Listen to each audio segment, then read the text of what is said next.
spirit of life and love in this time of uncertainty, of fear and angst, our nation holds its collective breath.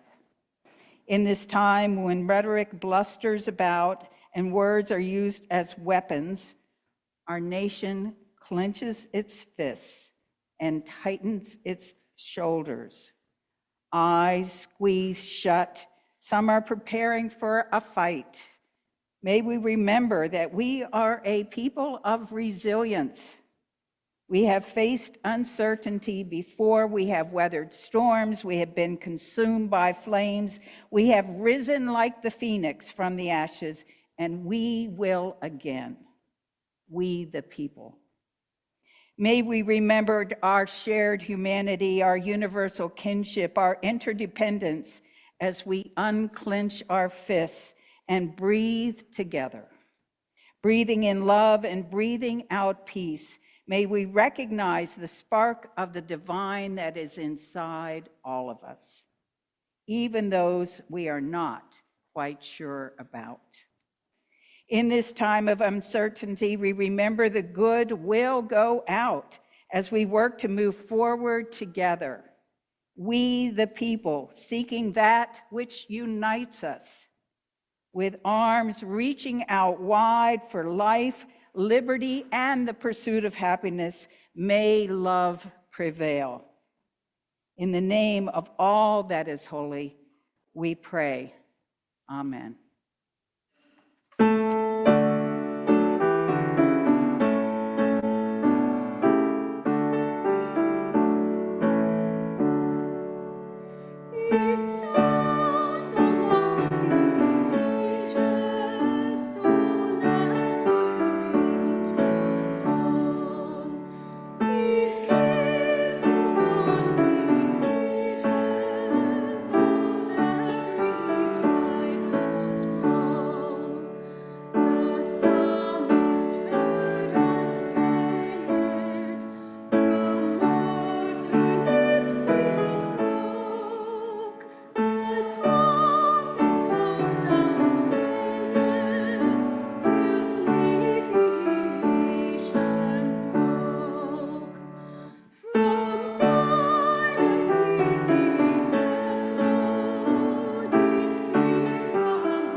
Hello.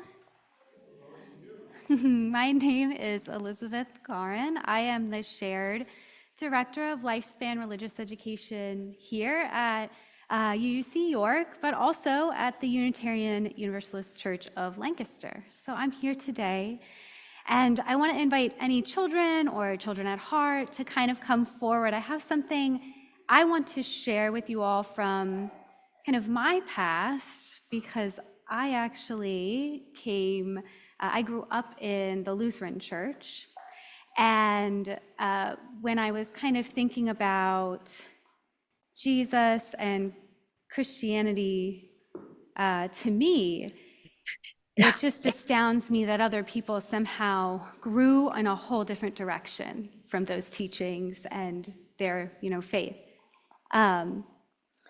So I wanted to share something that I actually, when I got out of college, I went to school to be an art teacher. And then I got out of college and I said, I really want to take what I learned into the church, and I want to really show maybe a new way of us experiencing our faith together and realizing what that means in the greater context of the world too. So I made these fun posters. A lot of you know I'm an artist and I do these things. And I made this poster almost like 10 years ago. And one thing I noticed about it too is that if I made this poster now, it probably looked different too, right? Maybe more. There would be more words on here, like justice isn't on here at all. And actually, when I grew up, I never heard the word justice or thought of the word justice. And 10 years ago, I might have thought, I don't think that word has any place in the church. And yet, I'm here thinking something totally different now. And I love that. I love that we all can learn and grow.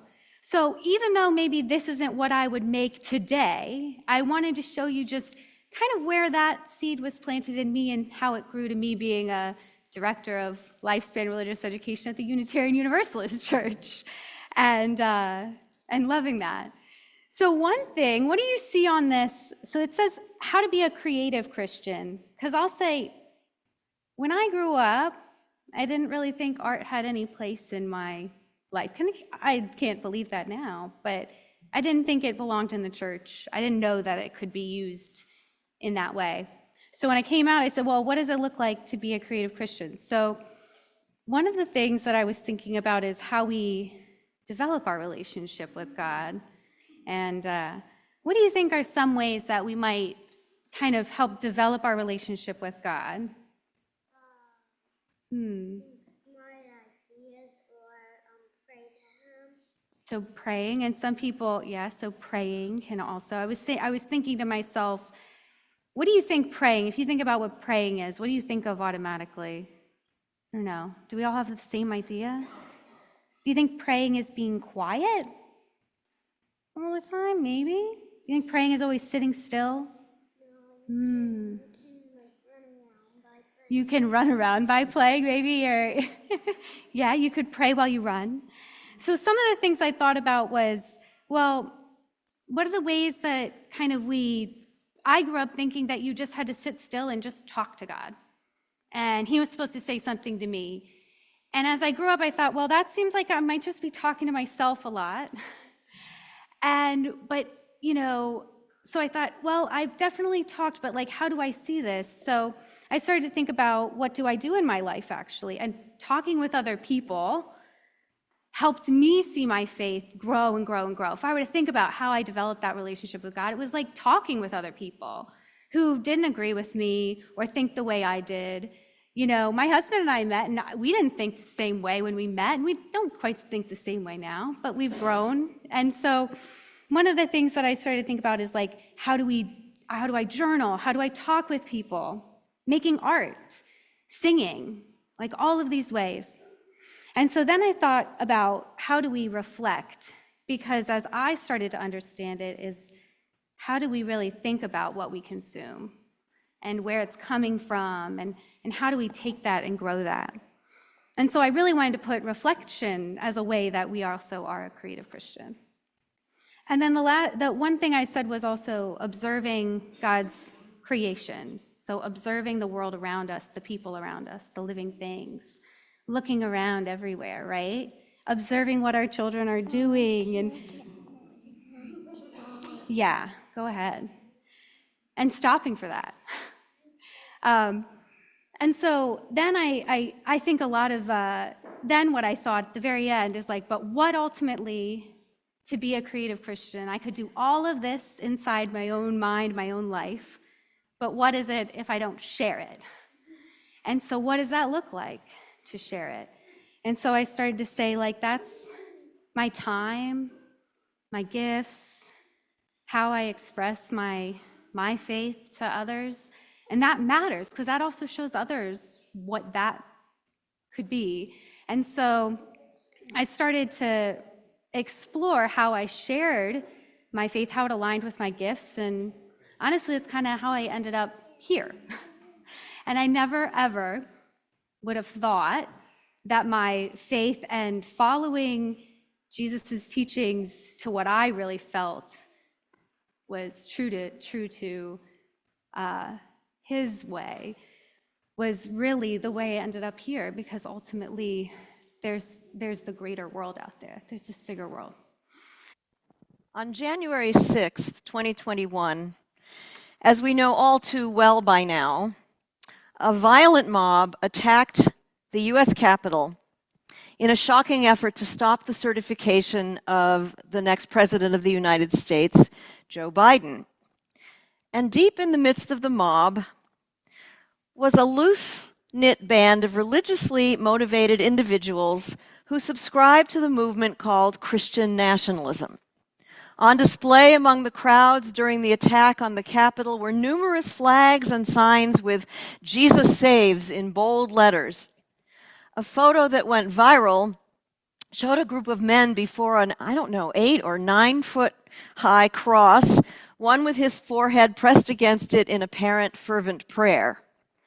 One group among the mob called themselves a Jericho March, Christians blowing shofars, pause there for a moment, praying to bring down the walls of government. Now, those of us who were not caught up in the violence on January 6th, nor the underlying beliefs that fueled it, still wonder, how can people, even those we consider to be good people, get so caught up in a web of lies? And is dialogue even possible once they have come to believe the dangerous untruths that, if not addressed, can harm us all?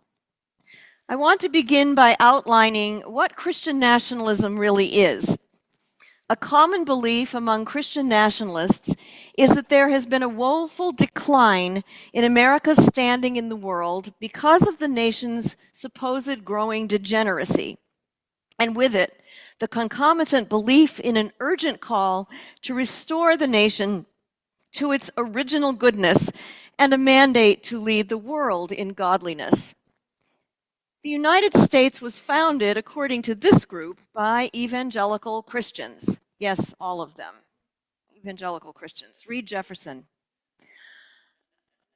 This was based on a misreading of the more complex history of the framers of the Constitution, but they believe that these men had God's special mandate to make the United States a new Jerusalem in which white Christians, at that time entirely male, would rule over a nation whose laws are perfectly aligned with their own selective fundamentalist reading of biblical mandates. In my research, I observed that Christian nationalist preachers tend to leap across the Bible from the Old Testament to the book of Revelation, the last book in the New Testament, making scant reference, if at all, to the teachings of Jesus about love, healing, and justice.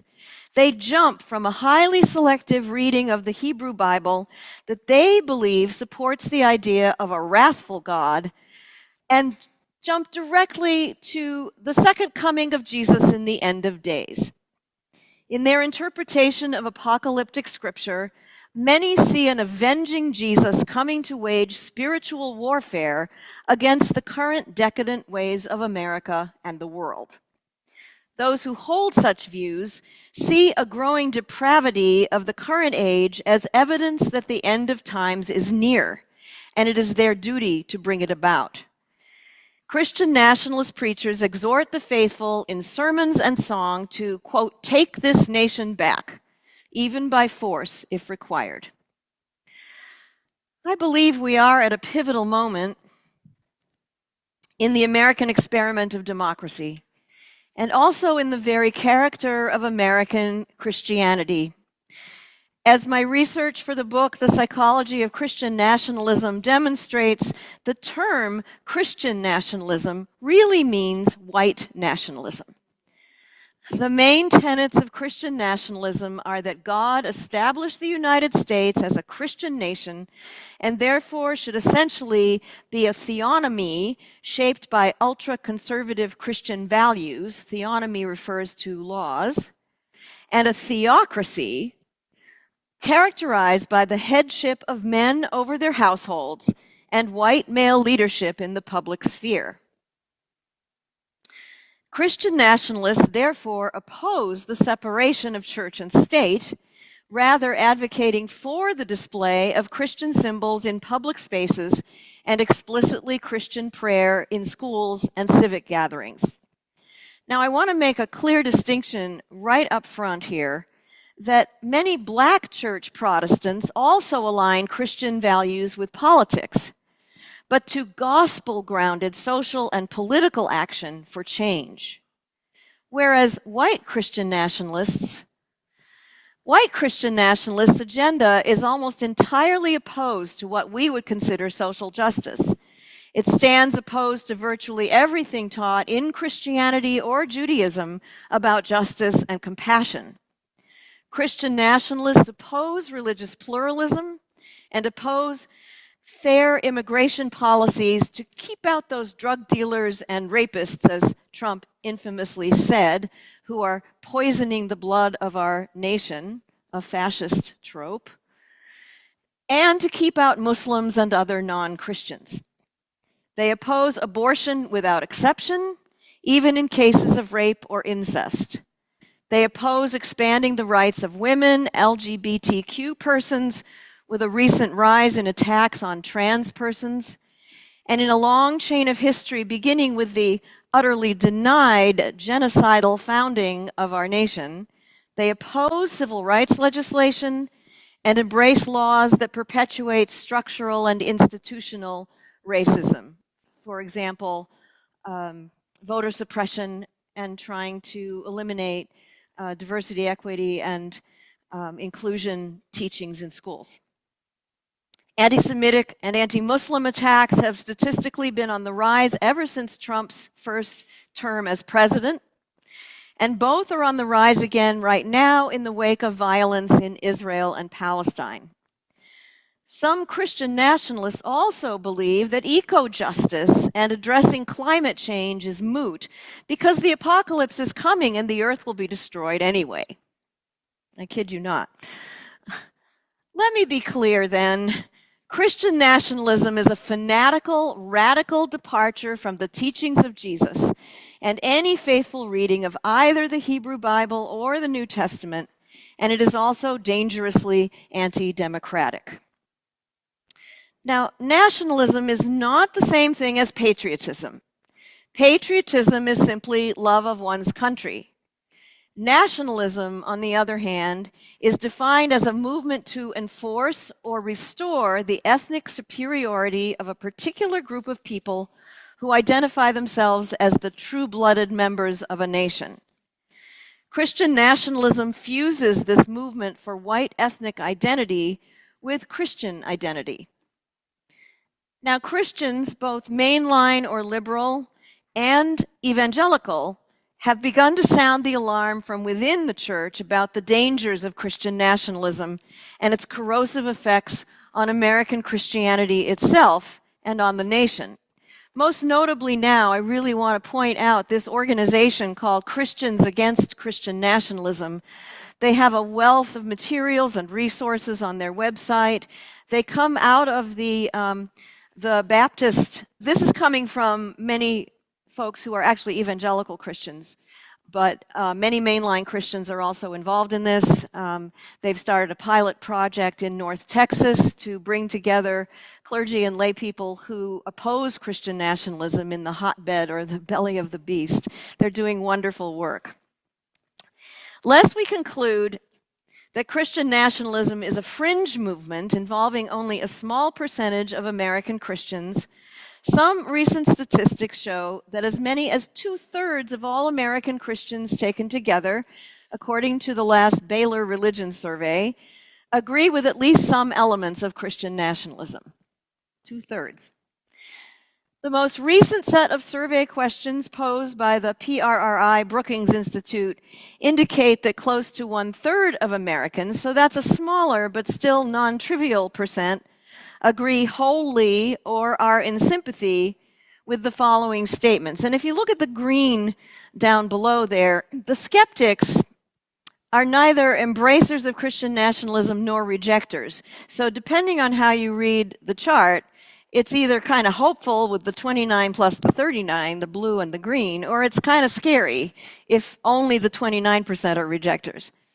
The 39% is really where our focus for trying to have dialogue might be able to make some change, I think. So those who are in sympathy were with the following statements. The US government should declare America a Christian nation, declare it formally. US laws should be based on Christian values. If the US moves away from our Christian foundations, we will not have a country anymore. Being Christian is an important part of being truly American. God has called Christians to exercise dominion over all areas of American society. In a separate study, Christian nationalists believe in something called a seven-mountain mandate, and this shows you the correlation between embracers of Christian nationalism and the percentage of those who agree with the seven-mountain mandate. It's a one-to-one correspondence. Popularized by Campus Crusade and Youth with a Mission, it claims that Christians should have dominion over home, religion, schools, business, media, entertainment, and government. That pretty much covers it, doesn't it? Another recent study that I found particularly shocking is that 60% of adherents, these are the true believers, and 37% of sympathizers agree with the statement that non-Christians create immoral policies. So how do we understand this movement, which has now gained traction in civic, religious, and private domestic life? In my research, I have focused on the psychology of the movement, namely why and how do people get hooked on the psychology of the movement, Christian nationalism, and related conspiracy theories. So I utilize both sociological and psychoanalytic lenses to explore the psychology behind people's vulnerability to being captivated by false teachings, both religious and political, and their personal investment in maintaining those beliefs. First, from a more sociological perspective, I've identified at least 4 conscious motivations behind adherence to Christian nationalist ideas. First is belonging. Evangelization fulfills the need for belonging and a sense of life purpose, heightened by the religious appeal to join a cosmic battle of good versus evil, with tactics that are similar and at times nearly identical with cult recruiting.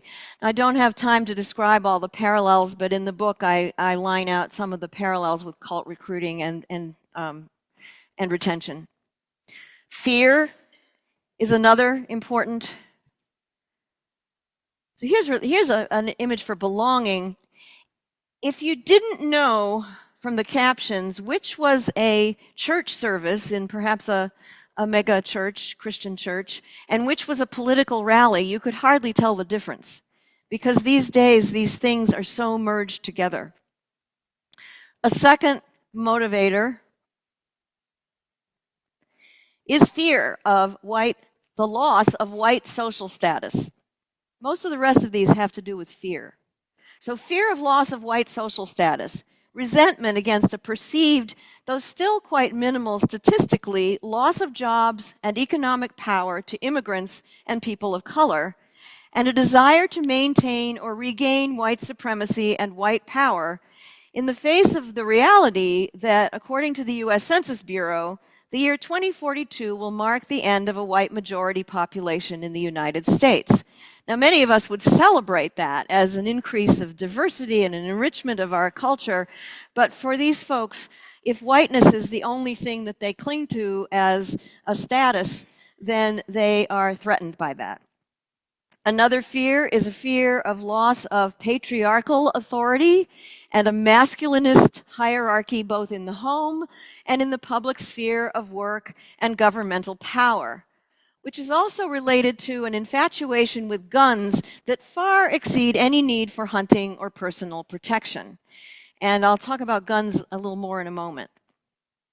Finally, There's a wide paranoid streak. The irrational allure of conspiracy theories and the fear that Christianity is being persecuted in the United States, the fear that Christianity is under attack. And the blending of this fearful Christianity with conspiracy theories like QAnon, whose beliefs are now adopted by 1 in 5 Americans and by 1/4 of evangelical Christians, exemplifying what historian Richard Hofstadter called the paranoid style in American politics. If you look at that middle poster there, God wins, WWG1WGA is the QAnon motto, where we go one, we go all. And God wins, and hearts. Yeah. Now, these 4 motivations are made explicit by individuals to varying degrees, but they are conscious to the degree that adherents of Christian nationalism would agree to them, even if using different language to describe them.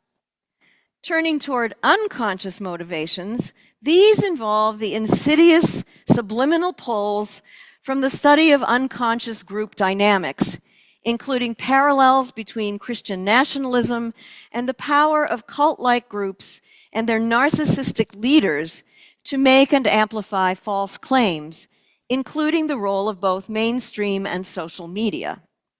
The power of group persuasion now has long been known by psychologists throughout history. Reeling from the atrocities of World War I, Sigmund Freud, yes, I do quote Freud, further articulated the power of the narcissistic leader.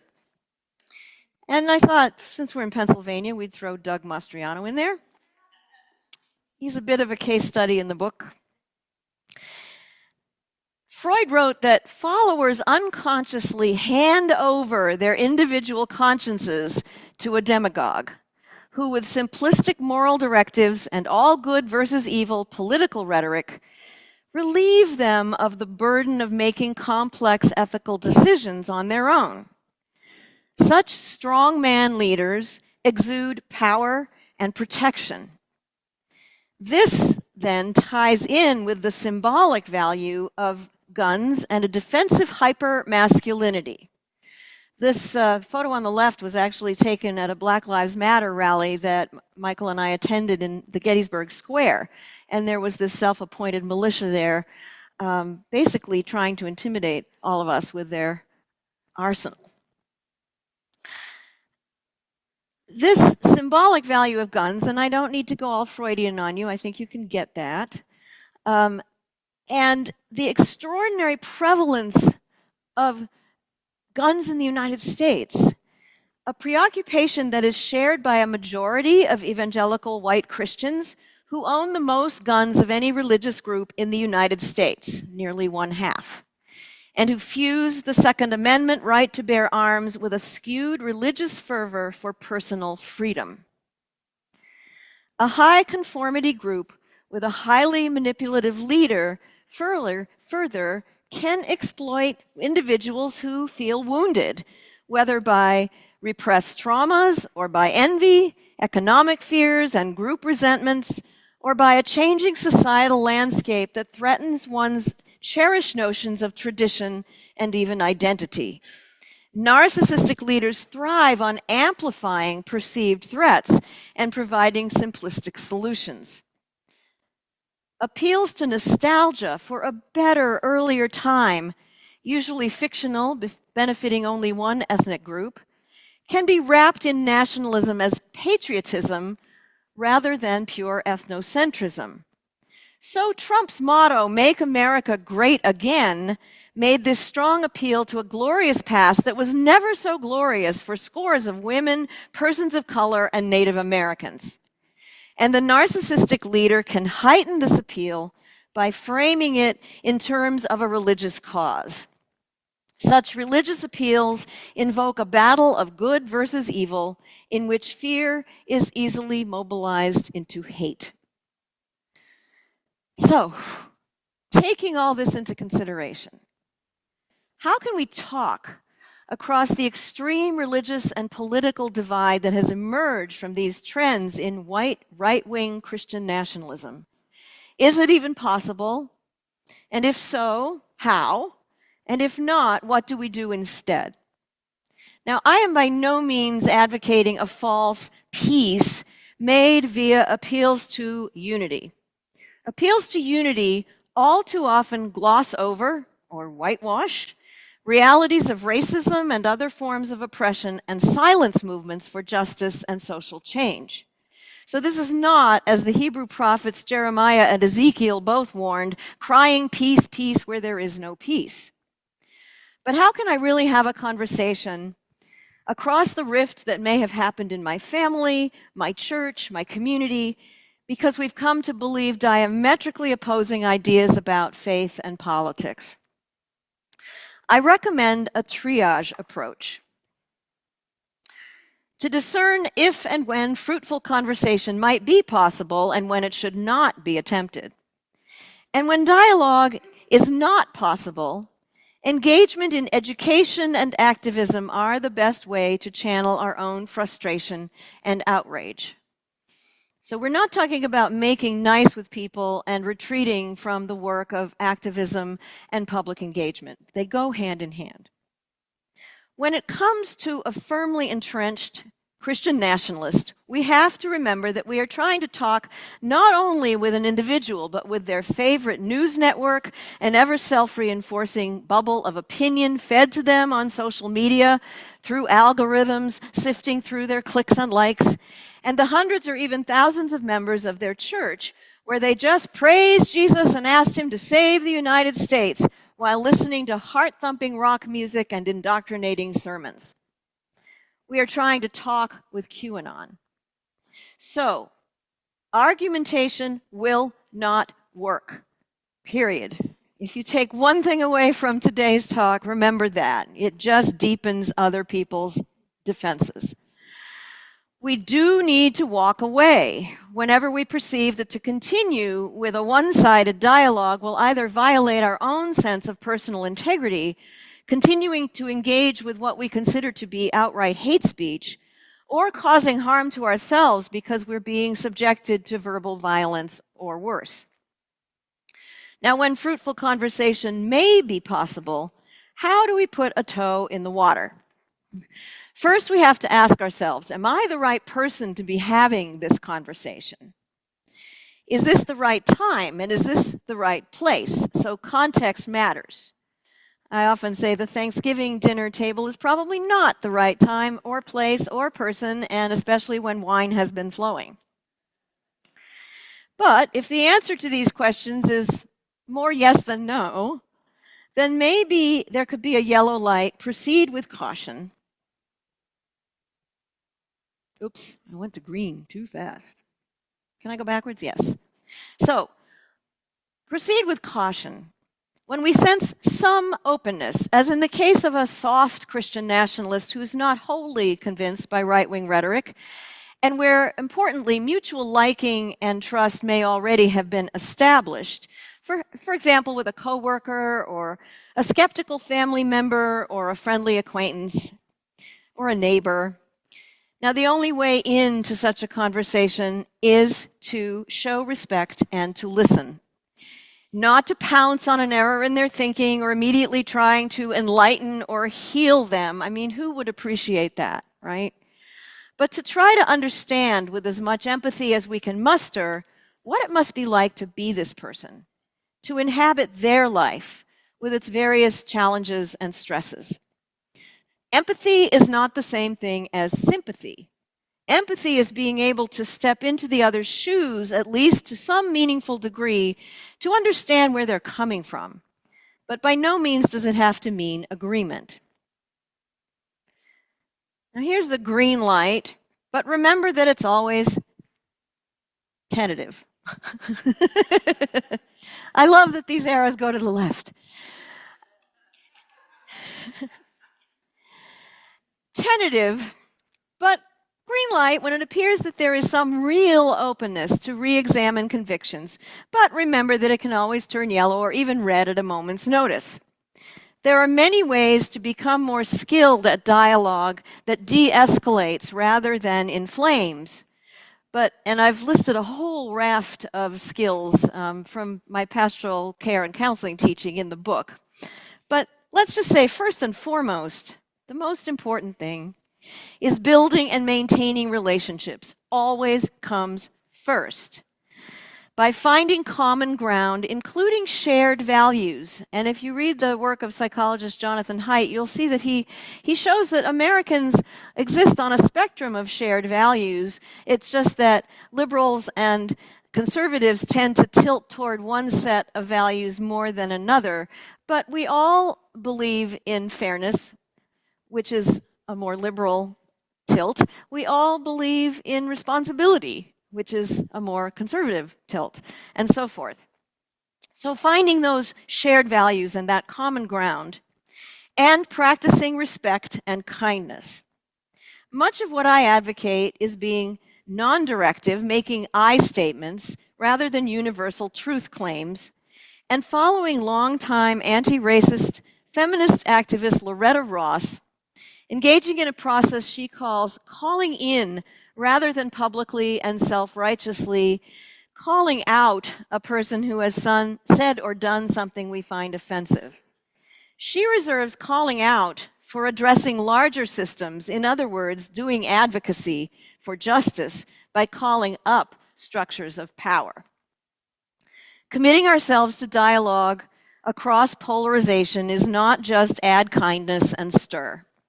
It is work for the long haul, as in the paragraph that Carol read, and I'm a great believer in planting seeds without having to see the final outcome. We may never know how our very demeanor in a conversation might shift someone's openness to finding an alternative way of thinking. I will say, though, given our current political situation, we can't just rest with that. The long haul is great, but we also need to be working very, very actively right now as we move toward the next election. Finally, one thing honest dialogue requires is to do our own inner work of healing the split between our own desired purity and the mostly disavowed evil within ourselves, to withdraw our worst projections that we've placed on another person, demonizing them, before we can enter into genuine dialogue. Now, this is tricky because Christian nationalism, white supremacy, misogyny, and anti-LGBTQ hatred are truly reprehensible. That is not merely our fantasy or our neurotic projection. But if we can hold the badness of a conversation partner's certain beliefs together with a belief in the potential for basic human goodness, as we are made in the image and likeness of God, then we not only may have the chance to exercise the skill of empathic listening, we may also be heard. Thank you very much. This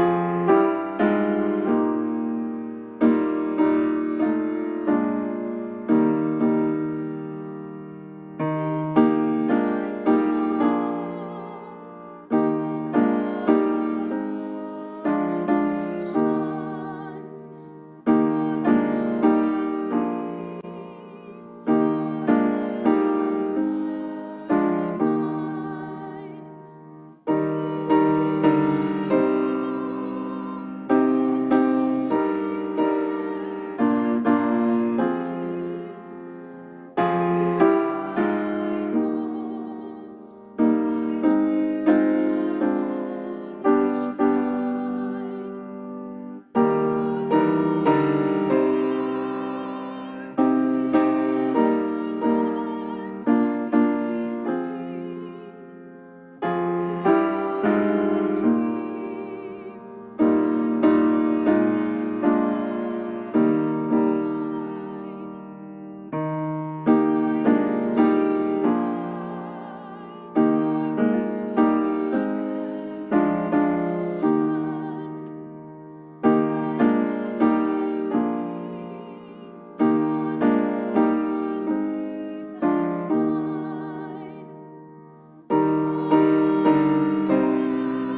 We extinguish this flame, but not the light of truth, the warmth of community, or the fire of commitment. These we carry into our hearts until we are together again. Life is short, and we do not have much time to gladden the hearts of those who travel the way with us. So be swift to love, make haste to be kind, and as we go, may the love, the peace, the justice of the Holy One who is in the midst of us be among us and remain with us always.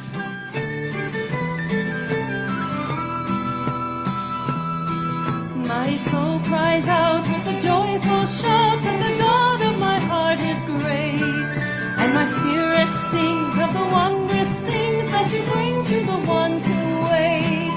You fixed your sight and your servant's plight, and my weakness you did not spurn. So from east to west shall my name be blessed, when the world be about to turn.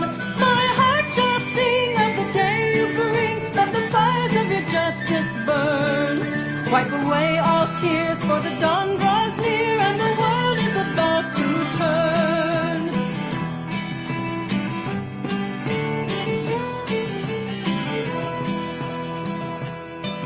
Though I am small, my God, my all, you worked great things in me, and your mercy will last from the depths of the past to the end of the age to be. Your very name puts a proud to shame, and for those who before you yearn, you will show your might, put the strong to flight, for the world is about to turn.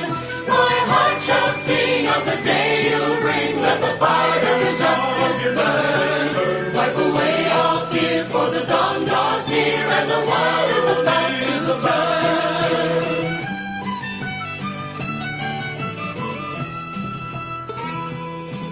From the halls of power to the fortress tower, now the stone will be left on stone. Let the king beware, for your justice tears every tyrant from his throne. The hungry poor shall weep no more, for the food they can never earn. There are tables spread, every mouth be fed, for the world is about to turn. My heart shall sing of the day you bring, let the fires of your justice burn. Wipe away all tears, for the dawn draws near, and the world is about to turn.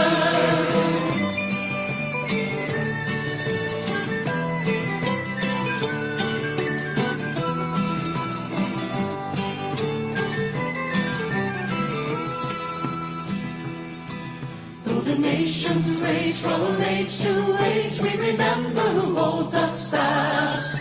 God's mercy must deliver us from the conqueror's rushing grasp. This saving word that our forebears heard is the promise which holds us bound. Till the spear and rod can be crushed by God, who is turning the world around. My heart shall sing of the day you bring, let the fires of your justice burn. Wipe away all tears, for the dawn draws